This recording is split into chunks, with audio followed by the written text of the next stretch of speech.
In the first half of the 6th century AD, the Eastern Roman Empire was experiencing its golden age. Emperor Justinian, who was the most powerful man in the world at that time, led campaigns both to the east and west with his commanders, shaping world history and governing the empire. Justinian ruled between war and peace, chaos and order, and history would never forget his name. However, behind this powerful image was Theodora, one of the most controversial characters in Byzantine history.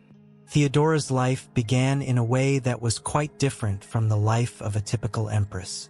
She was born in Constantinople in the year 500 AD. Her father, Acacius, was a bear-keeper in the Greens faction of the Hippodrome races, and her mother was a dancer and actress. In other words, Theodora did not come from a noble family. However, Theodora's high position as empress, which she gained later in life, was judged not only because some believed she did not deserve it due to her humble origins, but also because of her personal choices in the past. Theodora's life faced a period of interruption when her father fell ill. Acacius passed away due to illness, leaving his family behind. This event meant that the family would lose the income earned by Acacius as a bear-keeper, their sole source of livelihood. Although the Greens faction quickly found a new performer to fill the vacant position, they were not willing to provide work for Theodora's family. In this difficult situation, her mother married a man in the hope of being able to support her family. However, her new husband was unemployed, and the family reached a point of destitution. The Blues, rivals of the Greens faction, came to the aid of the struggling family. Theodora's stepfather found employment as a bear trainer in the Blues faction, and her mother wanted her daughters to participate as performers in their shows. However, acting was considered a degrading profession in ancient Rome, and an actor was classified in the same category as slaves and prostitutes. Moreover, if a free citizen became an actor, they would lose their citizenship rights. Those who practiced this profession were not even granted freedom of thought. Worse still, someone could kill an actor without being held accountable in court. This perspective had not changed much in Theodora's time. According to the historian Procopius's book, Secret History, after her father's death, Theodora started performing in shows with her sisters. After a while, these performances became obscene. She made a living using her body both on and off the stage, captivating everyone from the lower to the upper classes with her charm, beauty, and graceful dances. Although admired on stage and in the brothel, there were those who wanted to avoid her lustful presence. Those who saw her in the street would move to the side of the road to avoid touching her. This was because they feared that accidentally touching her would stain both their souls and their clothes. However, one should approach the lines written about the future empress with skepticism. Many historians believe that the true purpose of Procopius's Secret History was to tarnish Theodora's reputation. Whether the statements are true or not, Theodora's lifestyle was not particularly suitable for an intelligent and talented woman. She had to find new ways to reveal her powerful identity, or her current way of life would eventually consume her. When she turned 20, she attracted the attention of a diplomat named Hysebulus, who was appointed as the governor to North Africa. She was young and beautiful. An opportunity presented itself to escape this life, and she wanted to seize it. However, luck did not favor her again, and shortly after arriving in North Africa with Hysebulus, her lover kicked her out. Desperately, she began to make her way back to her birthplace, Constantinople along the coast. She was hungry, thirsty, homeless, and had to meet her needs by selling her body, just as she had done before.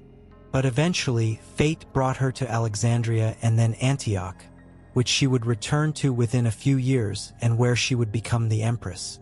This desperate journey would create a turning point that would change Theodora's life and beliefs. She had the opportunity to meet influential people and patriarchs in the cities she visited on her way to Constantinople. Her conversations with religious leaders deeply influenced her. She embraced Monophysitism, the belief that the divine and human natures of Jesus are united in a single essence. She gradually left behind her old life, learned manners and etiquette, and acquired new skills. When she arrived in Constantinople in 522 AD, she had left the frivolous woman of the past behind and become a composed woman who knew exactly what she was doing. She was determined not to perform on stage or work in the brothel anymore. She devoted most of her time to her work and made a living that way. At the same time, she delved deeper into religious matters and lived a monastic life. However, although she tried to lead a quiet life away from people, eventually, her beauty would attract the attention of a respectable man. The nephew of Roman Emperor Justinian I, who was struck by love at first sight but could not reciprocate, was Justinian. Justinian was the future emperor, and this love was an unparalleled opportunity for Theodora to rise. The young woman did not remain indifferent to Justinian's great love and accepted his marriage proposal. However, there were some issues. 200 years ago, a law enacted by Emperor Constantine prevented government officials from marrying actors. This law also applied to Justinian due to him being the sole heir of Emperor Justin, his uncle, and serving as a consul. Additionally, in Rome, unlike the Monophysite belief adopted by Theodora, the prevailing Christian belief was Diophysitism, which accepted that Jesus was divided into divine and human natures. In short, Theodora's Monophysitism conflicted with the Christian belief adopted in Rome. Empress Euphemia, Emperor Justin's wife, also opposed the marriage for this reason. In fact, she declared that she would never approve of this marriage throughout her life, citing both Theodora's belief and Rome's strict laws. Indeed, until Euphemia's death in 524, this marriage did not take place. After the empress's death, the couple's hopes revived. Justinian, determined to marry Theodora, attempted to persuade his uncle to lift the law that had prevented this marriage after his aunt's death. It could not be said that Emperor Justin was entirely opposed to this marriage. He was pretending to object to avoid problems with Euphemia, but now that his wife had died, he was free to act as he pleased. Yielding to Justinian's endless insistence, he repealed the law that obstructed the happiness of the couple. Immediately afterward, in 524 AD, he enacted a new law. According to this law, if approved by the emperor, actors could marry someone not from their own class. Thus, the only obstacle to the happiness of Theodora and Justinian in the world was removed, and the couple married in a magnificent ceremony in 525. 3 years later, in 528, Emperor Justin passed away, and Justinian became the new emperor of the Eastern Roman Empire. He was now the most powerful man in the world. This duty brought about a significant change not only in Justinian's life but also in Theodora's life. Theodora, who had made a living by performing since her childhood, had been despised and looked down upon by everyone. Now, she had achieved the highest position a woman could reach in the world. She was now the Empress of Byzantium. Although she sometimes felt ashamed of her past, Theodora never made an effort to hide it. In fact, she even brought her illegitimate daughter, whose true paternity was uncertain, to the palace. Obviously, Justinian did not mind this situation much, but there were those who tried to remind her of where she came from at every opportunity. At this point, the image Theodora portrayed as an empress stood out. As it is today, the impression created by outward appearance was of vital importance at that time, and Theodora knew this very well.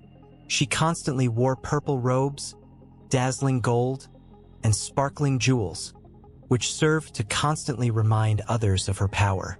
When hosting imperial members, foreign ambassadors, and important figures, she implemented specific protocols to remind them of her authority. Generally, she kept visitors waiting for hours before granting them an audience. Those who wanted to be seen only as the young and beautiful wife of an elderly emperor were often uncomfortable in the face of her status. According to some, Theodora had gone beyond these descriptions and, surpassing the usual role of a companion wife, began to manage the empire behind the scenes. She actively participated in state administration, often having a say in the decisions to be made, as she had the competence to do so. She spent most of her time reading books and made great efforts to improve herself. During this process, although she consistently supported her husband's powerful position, Theodora could never completely distance herself from the shadow of her past. Whether it be whispered conversations in dark corners or openly expressed statements, they did not escape the attention of the empress. However, Theodora never resisted the criticisms made about her past, challenging the hostile attacks against her as if inviting them. Having had to make numerous sacrifices as a woman to survive, Theodora had endured humiliation for a long time and lived a life she did not want. Eventually, she withdrew into seclusion, but encountering Justinian elevated her unexpectedly to a position she never anticipated. Now she held power, and she wanted to use this power to honor the memory of the former Theodora who had been defeated in the world of men. While Justinian transformed the empire through a series of reforms during his reign, Theodora began to take significant steps in women's rights using her current position. In 528, she introduced the death penalty for crimes of abduction and rape, protecting women from all social classes. In 534 and 535, she enacted a series of laws stating that forcing women into prostitution would be considered a crime. Moreover, she passed laws protecting women's rights in divorce and property division, and prohibited the killing of women accused of adultery. During these reforms, Justinian consistently supported and approved of Theodora's views. However, historical records may contain clues suggesting that Theodora was conceited and a despotic empress. She could dismiss officials who could not implement her orders and force people into marriages against their will. It is also believed that she had a role in the death of a gold queen whom she considered a rival. While she engaged in such affairs, Justinian was occupied with conquering new territories and construction projects to enhance the splendor of Constantinople. He was an ambitious, innovative emperor who did not shy away from getting involved. Often neglecting rest and meals, he would sleep for only an hour on some nights.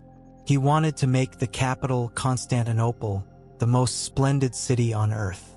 However, to achieve this, he needed an immense source of income and had to acquire it quickly. The first measure Justinian implemented was to increase taxes collected from the people. However, this caused significant dissatisfaction throughout the empire. Murmurs began in every corner of Constantinople, including the palace, and when unrest escalated, Justinian sought the loyalty of the Blue faction, a prominent party in Byzantine politics. The chariot races held in the Hippodrome in Rome were not just shows. Each participating group represented a political view. There were groups like the Greens, Blues, Reds, and Whites. Emperors supported one of these groups, making their support clear.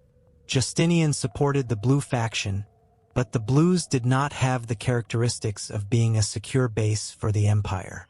As an ambitious and armed group, they were constantly involved in dirty deeds and had no intention of contributing to the glory of the empire.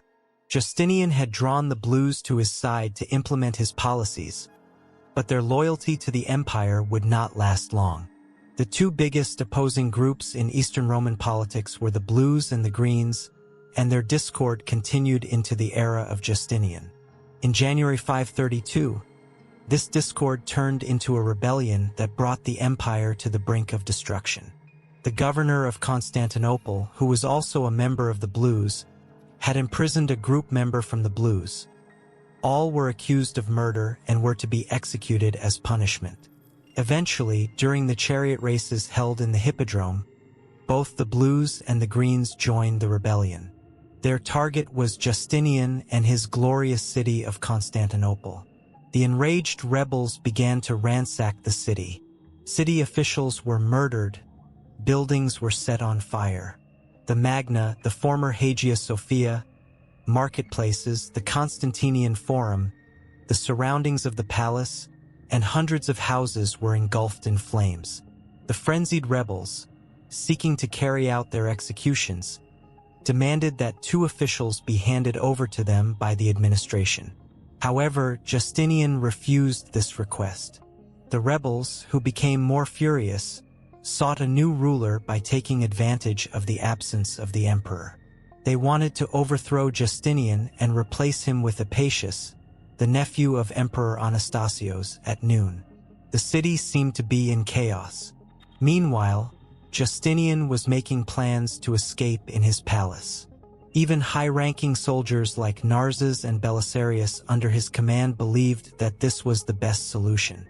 However, Theodora had no intention of escaping. She had not easily gained power and did not want to lose it in a day. Theodora's life and reign are truly an extraordinary story.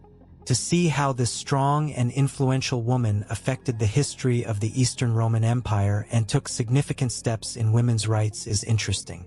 The life story filled with courage and determination by Theodora seems to have played a decisive role in many historical turning points. The collaboration and support for each other by Justinian and Theodora as a couple seemed to be a key factor in surviving the challenging times of the empire.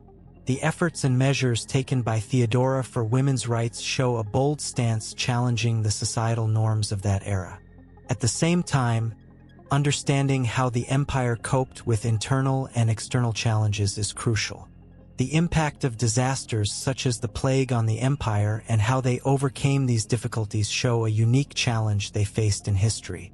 With Theodora's death, the future of the empire and Justinian's rule becomes even more intriguing. The legacy left behind by this powerful woman seems to have left its mark on the history of the Eastern Roman Empire.